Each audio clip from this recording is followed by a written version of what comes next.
I know you are feeling the pinch right now. That is why I knew I had to talk to you guys about just some things that we do on a regular basis to save money. Little things that we do that add up to big things in the long run. It's not the big savings things that really end up becoming habits. It's those little things that you do every single day that help set you up for that long-term success. And right now, when everything is just completely whack-a-noodle, any little tip that might spark some sort of savings might be beneficial and helpful. So I thought it would be interesting to talk about the things that just kind of have become habits in this household. If you are new here, my name is Jennifer, and on this channel I talk about my experiences being in debt, being out of debt, trying to pay off our mortgage early, saving money, but also trying to live more consciously, more productively, more motivated, anything that can bring us to a more joy-filled life. So if any of that interests you, that's the content I make on this channel. Make sure you click on that subscribe button. Okay, so also please put down below little ways that you save money. I love hearing them, and they definitely help me too. We all need a little bit of motivation and some new fresh ideas. So put those down below. I'm not the only person who reads the comments. Other people on my channel read the comments and find benefit from it. So make sure before you leave, you click on that like button first of all, but also put your ideas down below in the description box. Not description box, the comments box, Jennifer. Jeez. Okay, whereas old minimalist me may be like, you don't need that many. No, this is one thing that definitely saves us money, and it's keeping this huge stack of dish towels, and this is only a part of them. We keep a huge stack of dish towels and rags like in our kitchen, in 2 drawers and underneath the sink, because inevitably I go through them like nobody's business. We use them instead of paper towels. So we have the small ones that are the little like washcloths, and then we have the large ones, water drops on the floor. You don't want it to mess up the wood floor. You're trying to wipe down the countertop at the end of the night. All you do is grab one of the ones that's sitting there that's wet from when you were washing vegetables earlier. When you cook it a lot and you to save money that way, not eating out, these things you would inevitably be grabbing for paper towels. So just having a ton of these definitely saves us money. If I can find a good quality one, or this one in particular of the set that I bought these last year, then I will link those down below, so check the description box. We definitely have the turn off the light habit in this household, and a lot of that resonates from just parents who grew up with parents from the Great Depression, and they legitimately, when you were in a room, I heard this all the time, Jennifer, turn off the light. And I would say, Mom, I'm going back in there. 15 minutes later. It's one of those things just sticks with you. So turning off the lights, because electricity, especially, it's going up just like everything else is. So our bills are going to be higher. Our budget for utilities is going to have to raise. One of those things that just remember to turn the lights off. We use our ceiling fans every day. Not exaggerating in the slightest bit. So ceiling fans can be utilized all year long. When we built this house from a builder, we made sure that every room had ceiling fan wiring.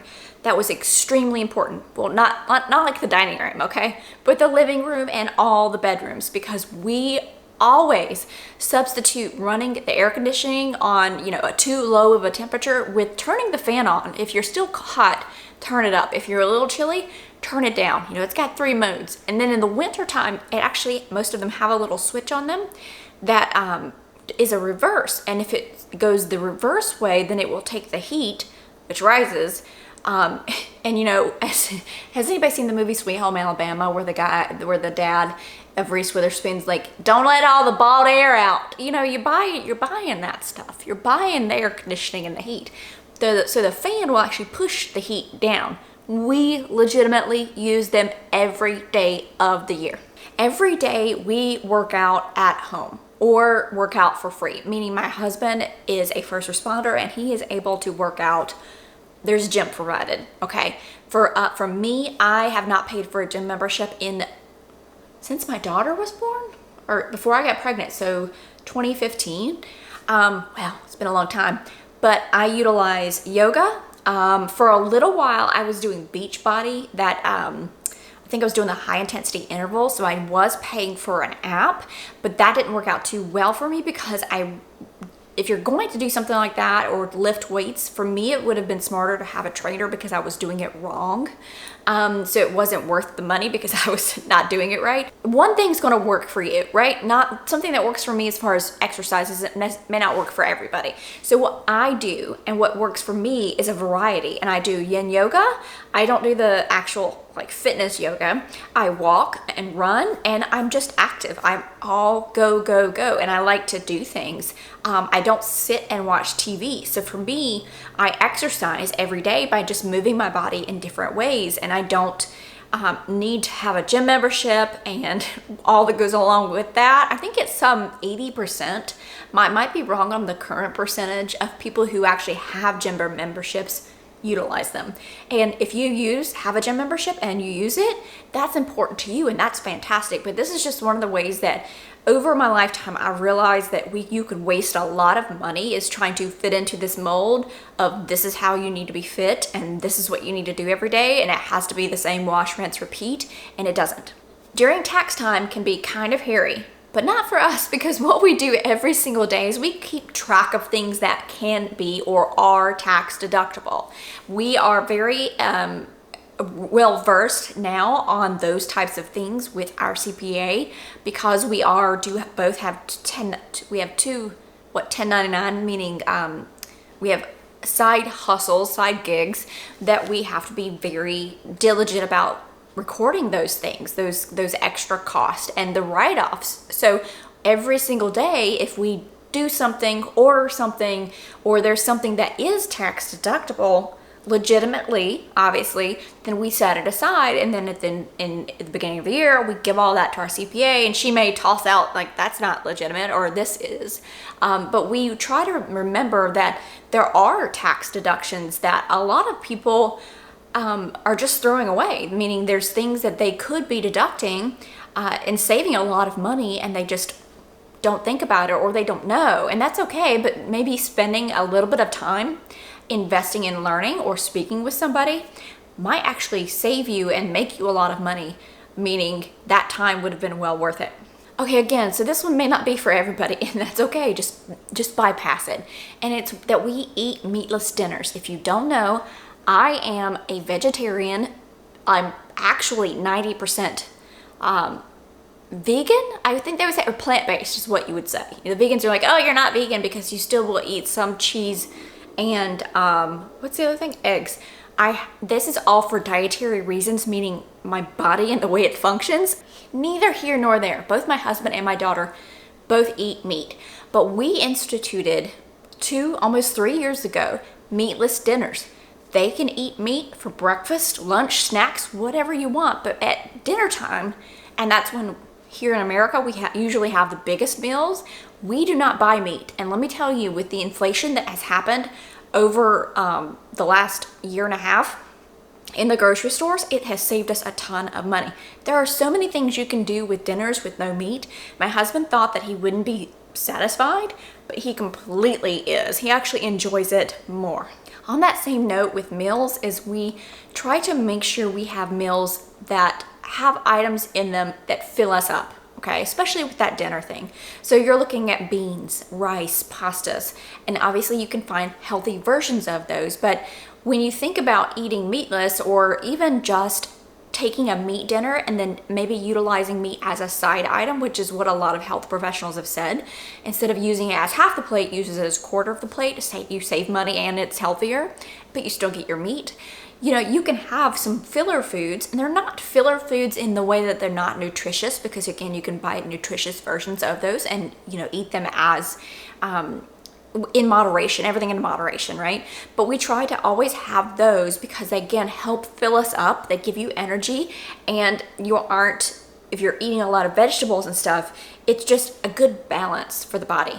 One of the things we have always done, and we really get irritated when it comes up short, is making larger meals for more than just the two of us before we had our daughter, and then now more than just the three of us, because we like to have leftovers. And it's actually really funny. My husband, he'll go, Are you taking them or am I? If there's only one portion left over and I'm like, oh crap, I thought I made it big enough, but I didn't. Or if I make too much pasta and there's not enough vegetables, I'm like, oh, I messed it up. So sometimes that happens, but that's one of the things that we do every single day is when I'm planning, I make sure that it's a meal that I can make extras of because we will use that as our lunch for the next day, or we will have days where we're not all together and we'll have leftovers as our dinner for that next night. Every day we try our hardest to avoid pre-packaged foods for a couple of reasons. The cost of them, and obviously the second one is the health reasons. Most of the time, pre-packaged foods, kits, whatever it may be, are not as good for you. And what they will actually in turn end up doing is making you hungrier, which makes you eat more, probably wasteful food, wasteful calories, and then inevitably spending more. So buying prepackaged is one of those things that sometimes for convenience, but what kind of prepackaged food? Most of it, again, is not worth the health cost or the actual spending cost. Along with prepackaged food is pre-made food. So frozen meals or pizzas that are already made. Sometimes that works out well for convenience, but a lot of times it's not worth the money that you spend. And some of those, again, the prepackaged meals, even the ones that are in the center of the grocery store. So if you're not familiar, the healthier items, the more fresh items are always around the perimeter usually. And the more prepackaged, things with more sodium and preservatives to help them last longer are going to be in the middle. That's not everything. You've got obviously dried beans and rice and stuff that's in the middle, but there's a lot of that there. So there may be those meal kits there that are, easy, quick. I'm thinking Hamburger Helper. Trust me, I understand it's delicious, but it's full of salt and sodium. It just is one of those things that we try our best to avoid and just go around the perimeter of a grocery store and not buy into those prepackaged foods. I talked earlier about our hand towels, or not our hand towels, our kitchen towels. We have probably used these. They look worse for wear. These are our dinner napkins. We use these when we eat. I decided that I was tired of wasting paper towels and buying napkins. I never actually bought napkins. I always just used paper towels. So I bought these, I think at Kohl's years ago, and they're pretty stained up, but I'm not ironing these. I don't give a hill of beans. And my friend thought that was the funniest saying. She didn't understand what a hill of beans was. And I didn't realize it was an actual saying. It just means I don't care. I wouldn't even give you a hill of beans for this if you look it up. But basically, we just fold them up, we toss them in there, and we utilize them. We have 8 of them, and they're great for wiping the table down afterwards. A win-win. There's no reason for us to utilize or worry. They're more absorbent, so you'd have to use, I think probably 3 or 4, if not 5 paper towels to absorb as much as these napkins do. So just get yourself a set of super cheap, not super cheap necessarily, but table napkins that you would use at Thanksgiving and just throw them in the wash, with the load. We just put it all together at the end of the day. Any of these that are ready to be washed in our napkins and whatever else needs to fill up the load, and we're good. 2 things regarding washing clothes and dishwashing is we always wash our clothes in cold water. We also always make sure that we fill up both our dishwasher and our washing machine. These are things that a lot of people do, but there are still some people that they just have a little bit here or there. I mean, if I'm not mistaken, if you have like a few dishes and maybe you're a single person, just hand wash them. You're going to save money rather than letting them sit. I understand you don't want them to sit in the dishwasher for days on end until you got a full load. But these are things that work for our family and things that we do routinely every day. One of the last things that I want to talk about that we do every single day is drinking water and tea and trying at all costs to avoid sodas or juices or juice boxes or anything like that. We really try to, for a long time, I would go every single day and get a Chick-fil-A tea, and that would be my tea throughout the day. And I thought, this is ridiculous. I was spending too much money, too much time being wasted, sitting in line. So for many years now, I have made my tea, and I like black tea, slightly sweetened. That's the other thing. It would be too sweet or not sweet enough. I like it slightly sweetened. So for me, I make a gallon tea. the tea bags are, you know, minuscule as far as the cost of it, and I put like a half cup to 3/4 cup of sugar in it. So it's definitely better for me than going to the Chick-fil-A and getting their tea. And I take extra with me, so I fill it up during the day, and that's what I have. I'll have my tea and I'll have my water, and it's just one of those things that routinely is not only good for our wallets, but, you know, good for us, rather than sodas, sugary drinks that actually end up making you hungrier. So don't forget, put it down below. I want to know, what are the little things you do every day? Because, you know, some people say the little things are pointless. The little things that aren't priorities or aren't as important to you, meaning spend money on the things that are important to you, right? If you have that disposable income. If you like going to Starbucks every single day, and that's something that's very important to you, okay. But you may decide that you prefer to buy less of X or less of Y, or not do this because it's not a priority to you. So finding out the things that are priorities for you, and then not spending and wasting money and time on the things that are not important to you, that you just might have an old bad habit of. So let me know down below, what are the small things you do every single day? If you enjoyed this video, it really does help my channel out if you click on that like button. Put a comment down below, let me know how you're doing. I love reading them. And also, you can share this video if you know of anybody who would benefit from it. And if you have not already done so, make sure to subscribe to my channel. I would love to have you back for more videos.